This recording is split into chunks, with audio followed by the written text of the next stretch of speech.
The Boeing 777 cruised at 38,000 feet over the Pacific, its cabin filled with the usual mix of business travelers and vacationers. In Seat 3A, Katerina, Raven, Volkov adjusted her Hermes scarf and checked her phone for the third time in 10 minutes. The tech billionaire's fingers drummed against her champagne flute, a nervous habit she'd developed since selling her cybersecurity firm for $12 billion 6 months ago. Money couldn't buy peace of mind, she'd learned, especially when your past kept clawing its way back. The intercom crackled to life, Captain Morrison's voice cutting through the cabin's white noise. "Ladies and gentlemen, we're experiencing some technical difficulties with our navigation systems. Nothing to be concerned about, but as a precaution, I'm asking if there are any military or commercial pilots aboard who might assist with backup procedures." Katerina's grip tightened on her glass. Around her, passengers exchanged worried glances, but she felt something else entirely. A familiar electricity in her fingertips, the phantom sensation of a flight stick responding to her touch. It had been 8 years since she'd last sat in a cockpit, 8 years since Afghanistan, 8 years since everything went wrong. "We also have what appears to be unidentified aircraft on approach," Morrison continued, his voice carefully neutral. "Again, standard protocol requires we investigate all possibilities." The businessman beside her snorted. "Probably some kid with a drone," he muttered, returning to his laptop. But Katerina had caught something in the captain's tone, a practiced calm that military pilots used when things were decidedly not standard. Her eyes moved to the window, scanning the endless blue horizon. There, barely visible against the afternoon sun, were 3 dark specks maintaining perfect formation. Those weren't drones. She closed her eyes, memories flooding back unbidden. The screaming engines of her F-16C Falcon, the weight of her helmet, the radio chatter that last day over Helmand Province. "Raven, you've got 2 bandits bearing 090, Angels 15. The sound of her wingman's voice, young Lieutenant Torres, laughing at something she'd said just minutes before the world exploded. Her phone buzzed. A news alert. Unconfirmed reports of military aircraft intercepts over international waters. FAA investigating. Katerina's blood ran cold. This wasn't coincidence. Someone knew exactly who was on this flight. The intercom crackled again. "This is your captain. We're going to need that pilot up here, now."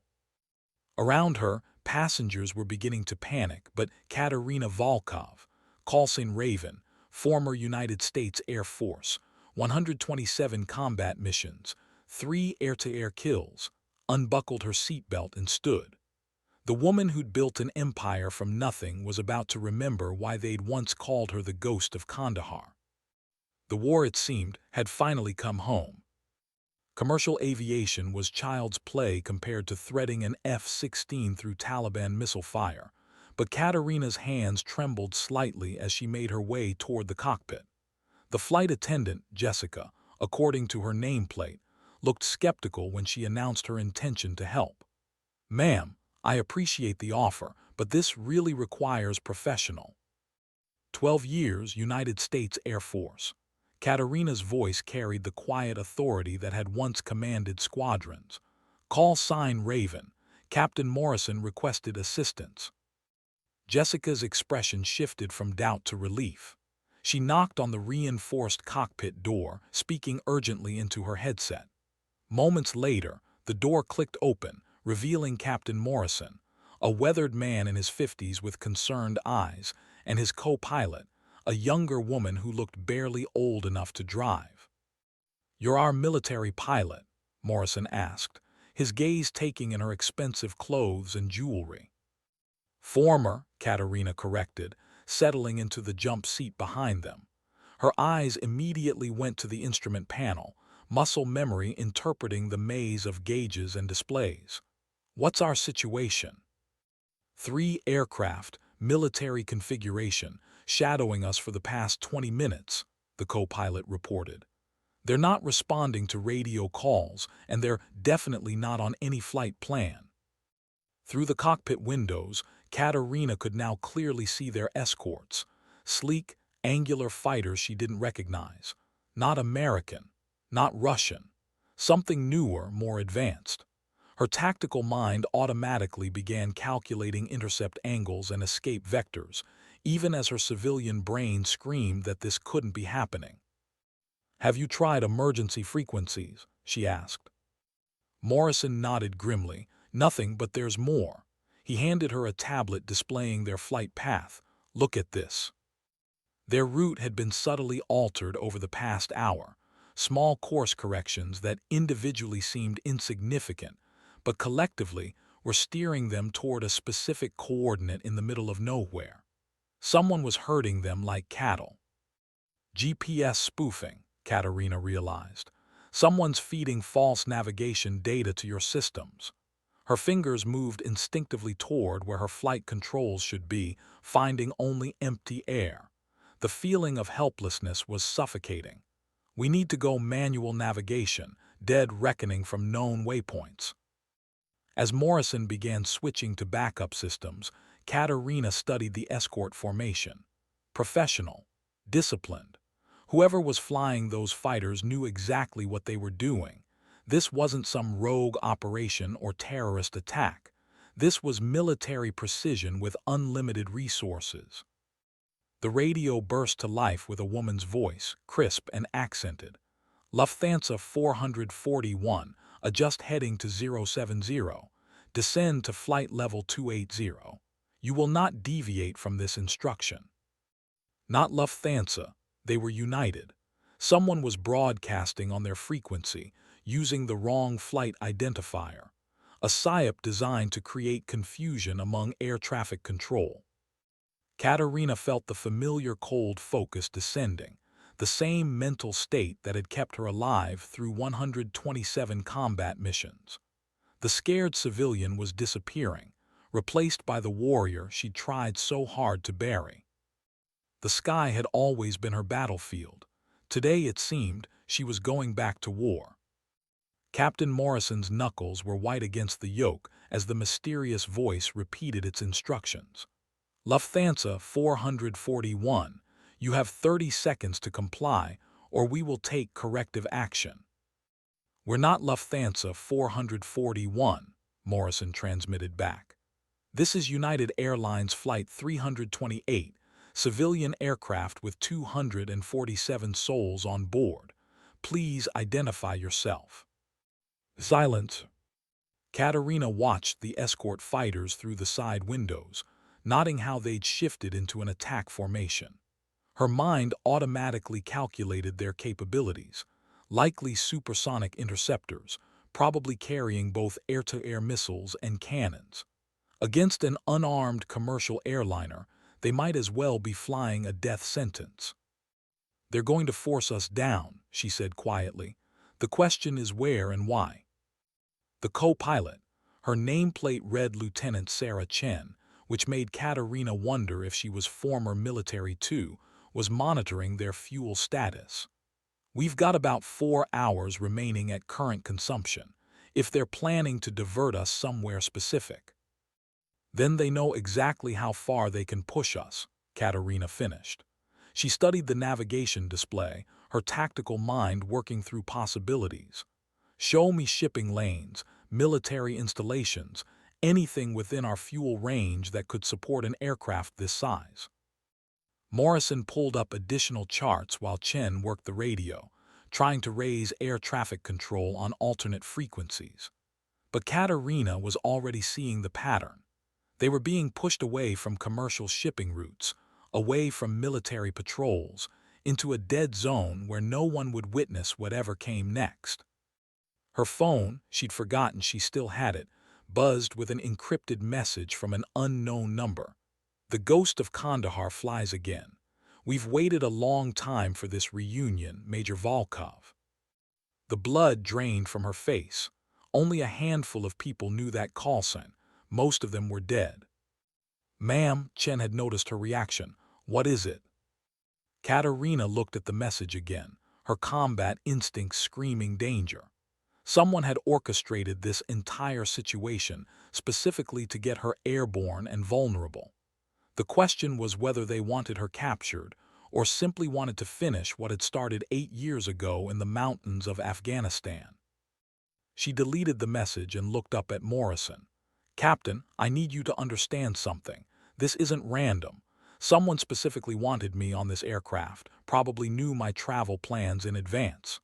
Her voice was steady, professional, which means they have resources, intelligence capabilities, and a very specific agenda. "What kind of agenda?" Morrison asked. Katerina watched the escort fighters maintaining their perfect formation and remembered the last thing her squadron commander had told her before she left the service. "Some wars never end, Raven. They just go underground and wait." Today, apparently, the waiting was over. The radio crackled with a new voice, male this time, speaking accented English. "Major Katerina Volkov, Callsign Raven. You are instructed to take control of the aircraft and proceed to the coordinates we are transmitting. Failure to comply will result in the loss of all souls aboard." Morrison and Chen stared at her in shock.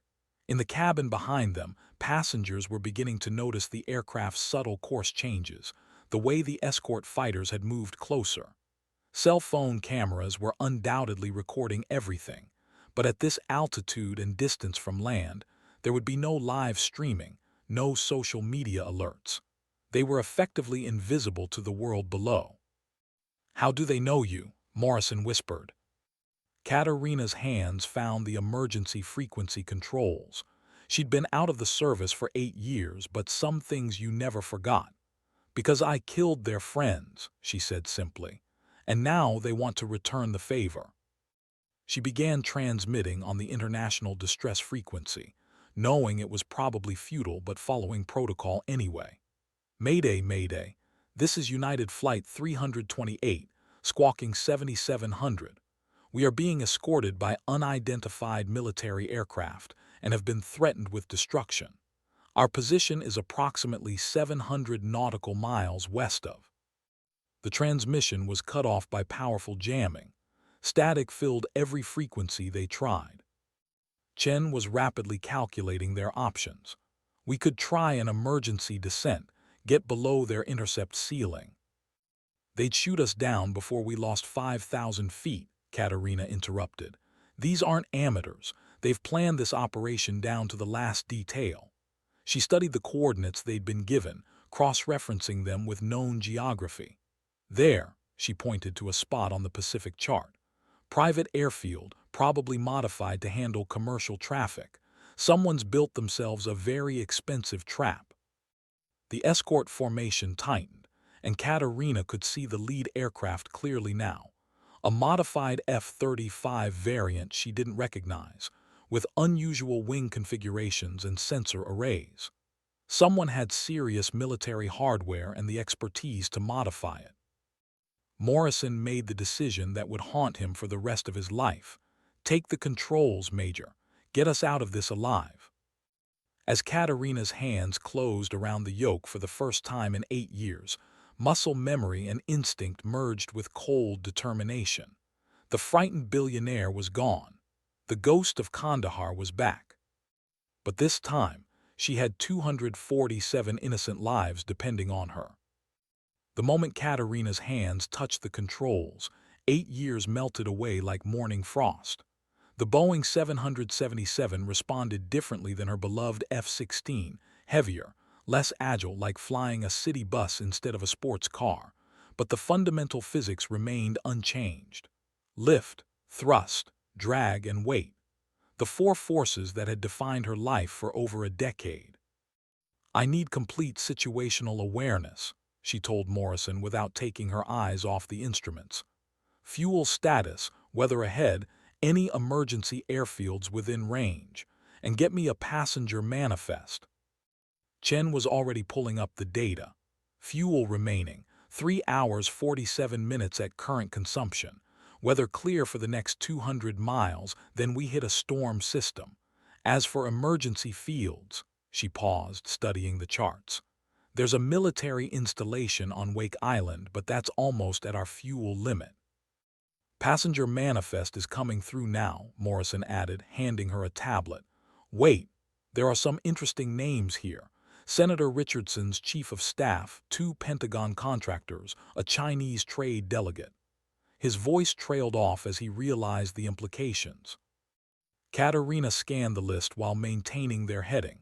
Nearly 24 passengers who would have access to classified information, trade secrets, or political intelligence. This wasn't about her at all, or at least, not entirely. She was just the most convenient pilot they could get their hands on. They're collecting assets, she murmured, human intelligence sources. The radio burst to life again. Major Volkov, you have exceeded our patience. Initiate descent to flight level 200 immediately, or we will demonstrate our commitment to this operation. Through the side window, Katerina watched as the lead escort fighter broke formation and positioned itself directly ahead of their aircraft. At this distance, she could see the missile hardpoints clearly loaded. Not bluffing then. Beginning descent, she transmitted, gently pushing the nose down. The aircraft responded smoothly, but she could feel the weight of responsibility settling on her shoulders like lead blankets. Every decision from this moment forward would determine whether 247 people lived or died. Ma'am, Chen said quietly, I was Air Force 2, F-15E Strike Eagle 4 tour in Syria, if there's anything. Call sign. Reaper. Katerina almost smiled despite their circumstances. Of course the universe would give her another warrior when she needed one most. Well, Reaper, right now I need you to calculate our best-case scenario for ditching in the Pacific. Water temperature, survival time, search and rescue response. Chen's face went pale, but she began working the calculations without question. As they descended through 25,000 feet, Katerina noticed something strange about their escort formation. The fighters weren't just maintaining position. They were slowly herding the commercial airliner toward a specific corridor, like sheepdogs working a flock. Professional, coordinated, and expensive as hell. Her mind raced through tactical possibilities. Commercial aircraft weren't completely defenseless. They had size, weight, and momentum on their side. But using a 777 as a weapon would mean killing everyone aboard, which defeated the purpose if their captors wanted the passengers alive. The coordinates they'd been given were still 2 hours away at their current speed and heading. 2 hours to figure out an alternative plan. She keyed the intercom to address the passengers. This is your pilot speaking. We're currently working through some navigation issues with air traffic control. Please remain seated with your seatbelts fastened while we sort this out. Calm, professional, no hint of the storm brewing in her mind. But in the depths of her tactical consciousness, Major Katerina Volkov was already planning for war. As they descended through 20,000 feet, the Pacific stretched endlessly in all directions, a blue-green carpet broken only by occasional cloud formations and the distant contrails of other aircraft going about their normal business. Katerina envied those other pilots their routine flights, their predictable problems of weather and traffic delays. Fuel consumption is increasing with the descent, Chen reported. At this rate, we're looking at 3 hours 15 minutes remaining. Morrison was monitoring their radio traffic, trying to raise anyone who might help. Still complete jamming on all emergency frequencies. Whatever they're using, it's military-grade communications warfare. The lead escort fighter had moved even closer, close enough that Katerina could see details of its cockpit. The pilot was wearing a helmet she didn't recognize, angular, with sensor arrays that looked more science fiction than current military issue. Someone had access to bleeding-edge aviation technology. New transmission coming in, Morrison warned. The voice was different this time, older, more authoritative. Major Volkov, I imagine you're running calculations in that tactical mind of yours. Fuel consumption, escape vectors, survival probabilities. Let me save you some time. The airfield you're approaching is the only option within your current fuel range. Any deviation from your assigned course will result in the immediate destruction of your aircraft. Katerina didn't respond immediately. Instead, she was studying the flight management computer, looking for any edge, any possibility they'd overlooked. The FMC showed their current position, heading, and destination, but it also displayed something else: wind patterns. There was a significant jet stream at 35,000 feet, flowing northeast at nearly 200 knots. If she could somehow break free from their escorts and climb into that wind river. "Chen," she said quietly, "what's our maximum rate of climb if we dump all non-essential weight?" "Depends on how much weight we're talking about. Emergency fuel dump would buy us maybe 3,000 feet per minute initially, but the escorts would never let us." "They might if they thought we were having an emergency." Morrison caught on immediately. Fake a fuel leak, engine trouble. Something that would require an immediate climb to avoid catastrophic failure. Katerina's fingers moved across the controls, not implementing anything yet, just familiarizing herself with the emergency procedures she hadn't touched in years. "If I can get us into that jet stream, we might reach Australian airspace before our fuel runs out." It was desperate, but desperation was something she understood. In Afghanistan, desperate had been Tuesday morning. The radio crackled again. "Major, we know what you're thinking. The jet stream at your 12 o'clock high. Very clever, also very futile. Our aircraft have considerably more fuel capacity than you do, and we will follow you wherever you go." Chen and Morrison exchanged glances. Their captors were monitoring not just their communications, but apparently their flight management systems as well. Someone had hacked into the Boeing's computer network. "How is that possible?" Morrison whispered. Katerina had a sinking realization. "The navigation problems we've been having, they weren't caused by external jamming. Someone uploaded malware into our systems before we took off. They've been watching everything we do, every calculation we make." She began systematically checking the aircraft's computers, looking for signs of intrusion. What she found made her blood run cold. Sophisticated code embedded in their navigation systems, communications arrays, even their engine management computers. Someone could literally control their aircraft remotely if they chose to. The game had changed. They weren't just being escorted to a destination. They were flying in a sophisticated trap that had been months in the planning. But Katerina Volkov hadn't survived 127 combat missions by giving up when the odds turned bad. She'd survived by being more ruthless, more creative, and more determined than her enemies expected. Time to remind the world why they'd called her the Ghost of Kandahar. At 15,000 feet, the ocean looked deceptively peaceful below them. Katerina could make out the occasional white caps and what might have been a cargo ship in the distance, but mostly it was just endless blue punctuated by their 3 escort fighters maintaining perfect formation. She'd been studying those fighters for the past 20 minutes, noting their capabilities and limitations. "Chen, you said you flew F-15Es. What do you make of our escorts?" The former Strike Eagle pilot adjusted her position to get a better view through the side windows. "Modified F-35 variants, but I've never seen that configuration before. Extended range tanks, unusual sensor arrays, and those wing modifications suggest they're built for long-duration intercept missions." She paused.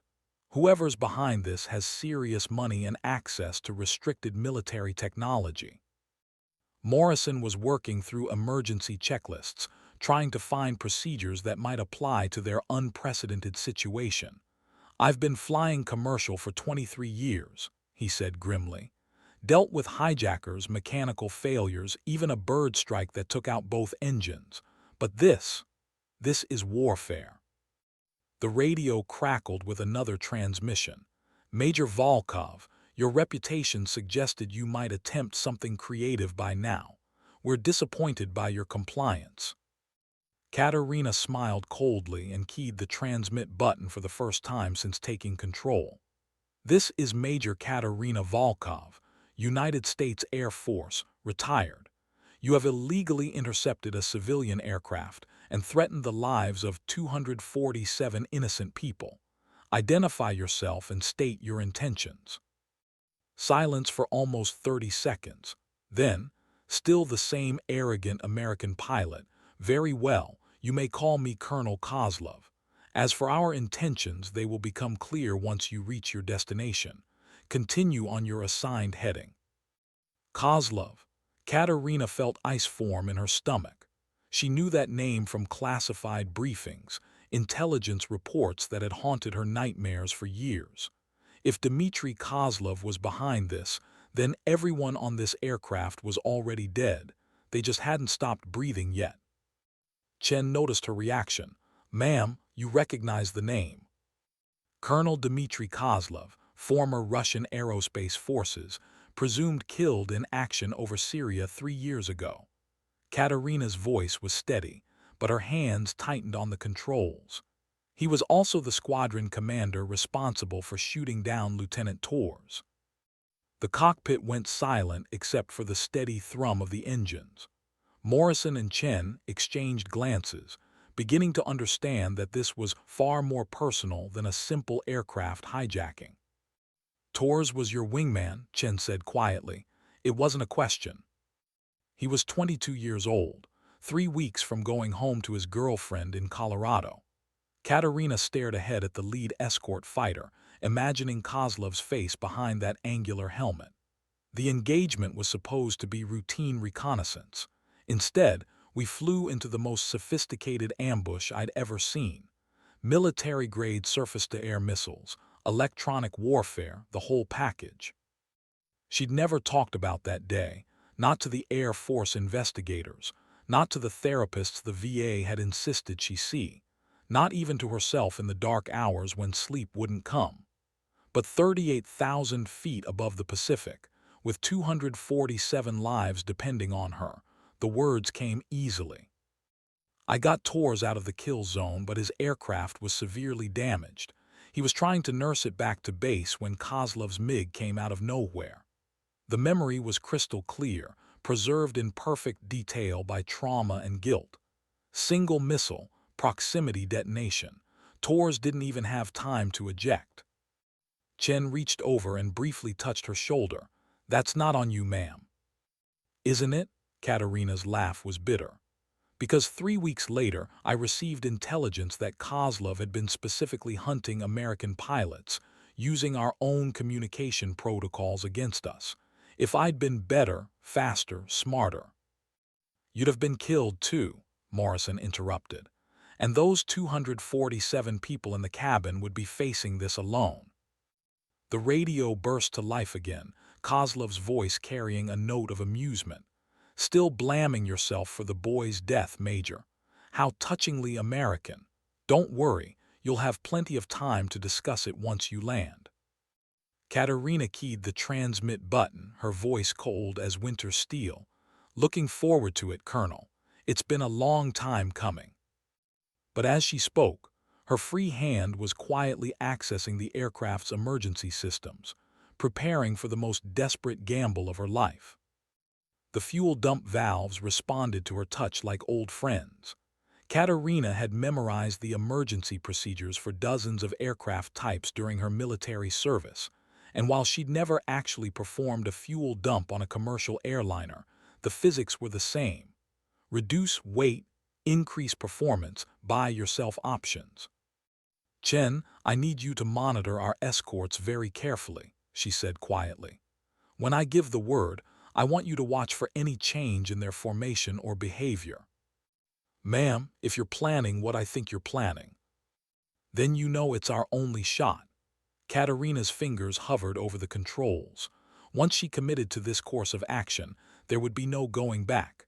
"Morrison, how many passengers do we have with military or emergency services background?" The captain was already scanning the manifest.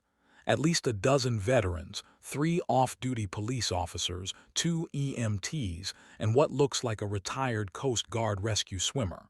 He looked up. "You thinking about organizing resistance?" "I'm thinking about survival." Katerina made her decision. "Gentlemen, in approximately 30 seconds, this aircraft is going to experience what appears to be a catastrophic fuel emergency. We're going to climb to maximum altitude and attempt to reach the jet stream.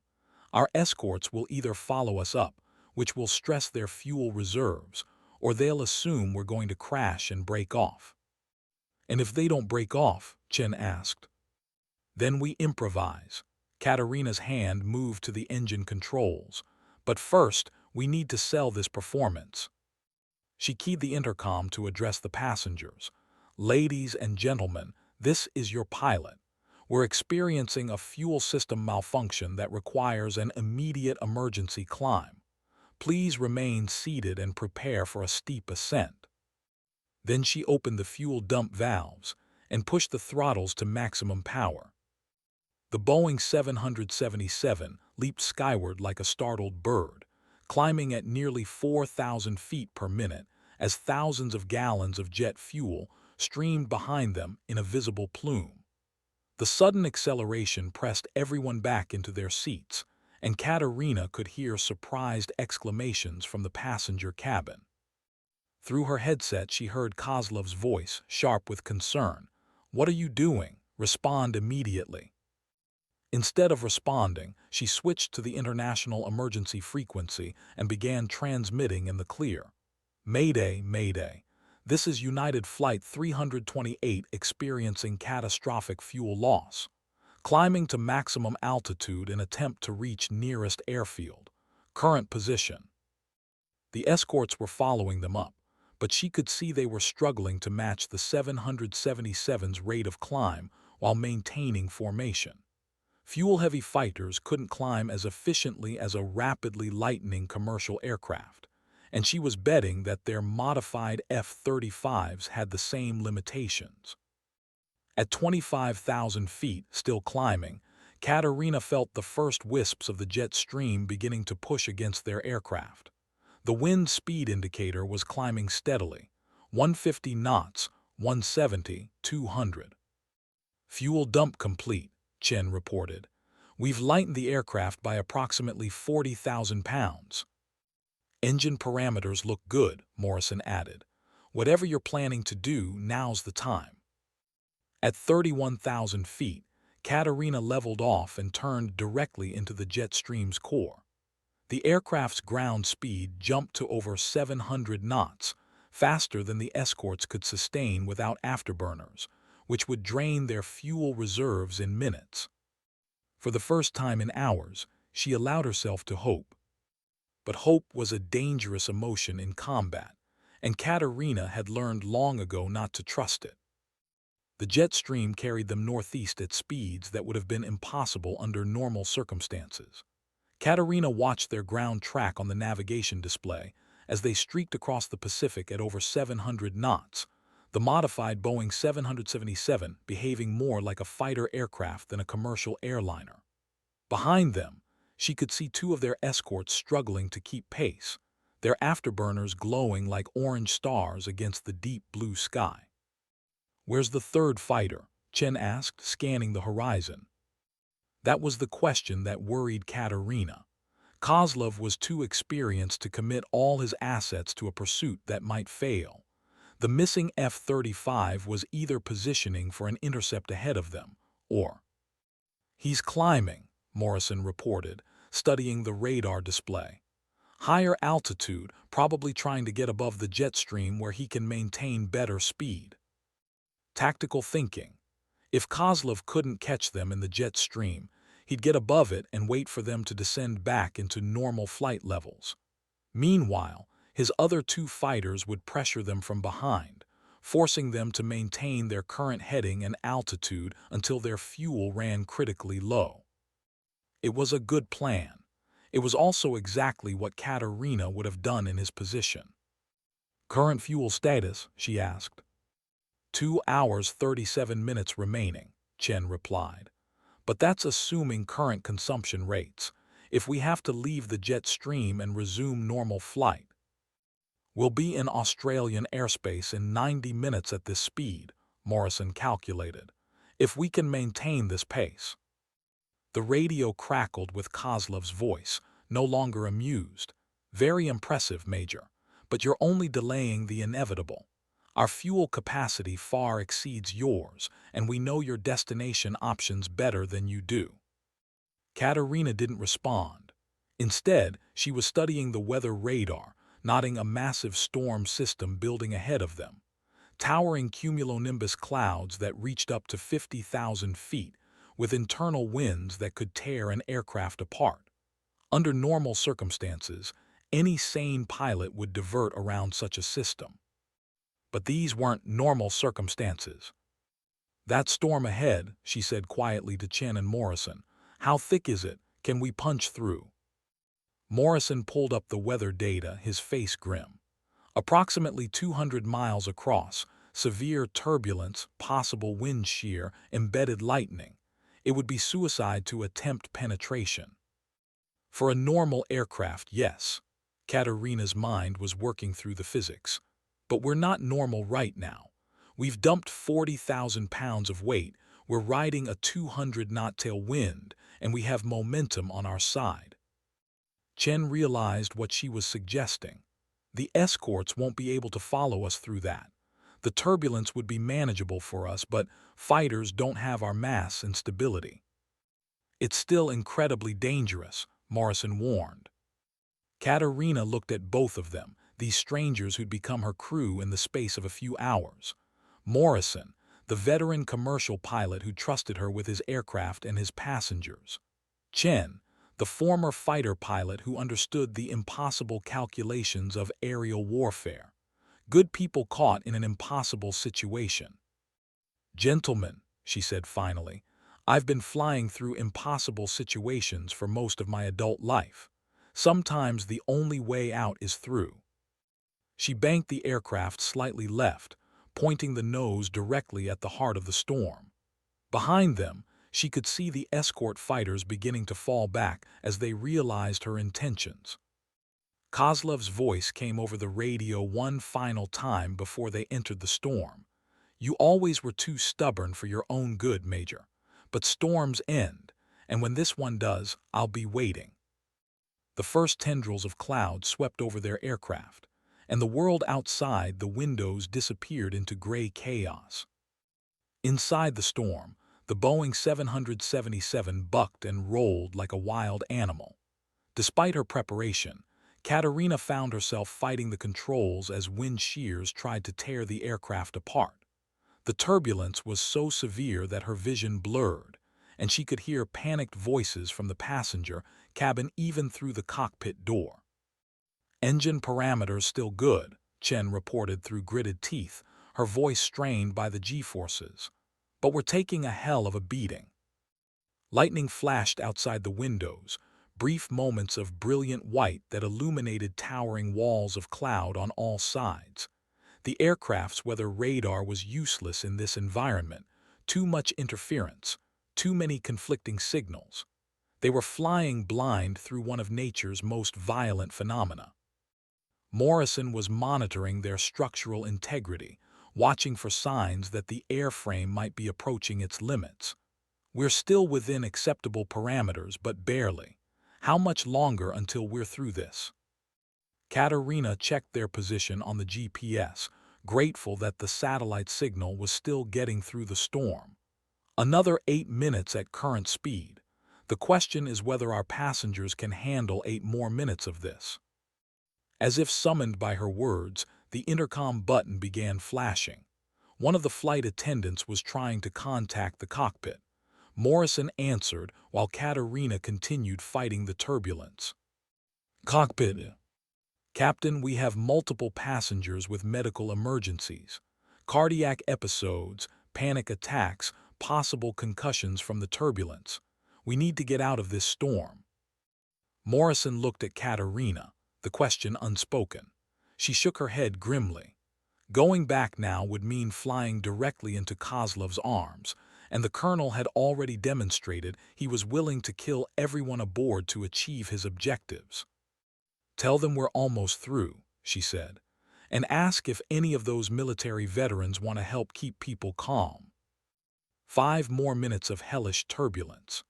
The aircraft's system strained against forces they weren't designed to handle, while 247 people prayed to whatever gods they believed in and trusted their lives to a woman most of them had never heard of until an hour ago. Then, as suddenly as it had begun, the turbulence ended. They burst out of the storm into clear blue sky, the Pacific stretching peacefully below them once again. The silence in the cockpit was deafening after the chaos they'd just endured. "Aircraft status?" Katerina asked. Chen ran through her checklist. "All engines normal, fuel flow good, no structural damage indicators. We're beat up but we're flying." Morrison was already on the radio, trying to raise Australian air traffic control. "This is United Flight 328, declaring an emergency. We are approximately 400 miles east of Brisbane, requesting immediate vector to nearest suitable airport." The response came immediately. "United 328, this is Brisbane Centre. We've been tracking your progress on radar. Are you in distress?" For the first time in hours, Katerina allowed herself to smile. "Brisbane Centre, this is the pilot in command. We've been intercepted by hostile military aircraft and forced off our flight plan. We are requesting immediate emergency landing and notification of appropriate authorities." "Copy that, 328. You are cleared direct to Brisbane. Descend to flight level 240. Emergency services are being notified." As they began their descent toward Australian airspace, Katerina looked back toward the storm they'd just conquered. No sign of their escorts. Either they'd given up the pursuit or they were waiting somewhere ahead, preparing for one final intercept attempt. But for the first time since this nightmare began, they had options. They had allies waiting on the ground, and they had proven that determination and skill could overcome even the most sophisticated adversaries. The ghost of Kandahar wasn't finished yet. Descending through flight level 240, Brisbane's skyline became visible on the horizon, a welcome sight of civilization after hours of empty ocean. But Katerina's tactical instincts wouldn't let her relax. Kozlov hadn't pursued them through the storm, which meant either he'd given up or he was planning something even more desperate. "Brisbane Centre, unite."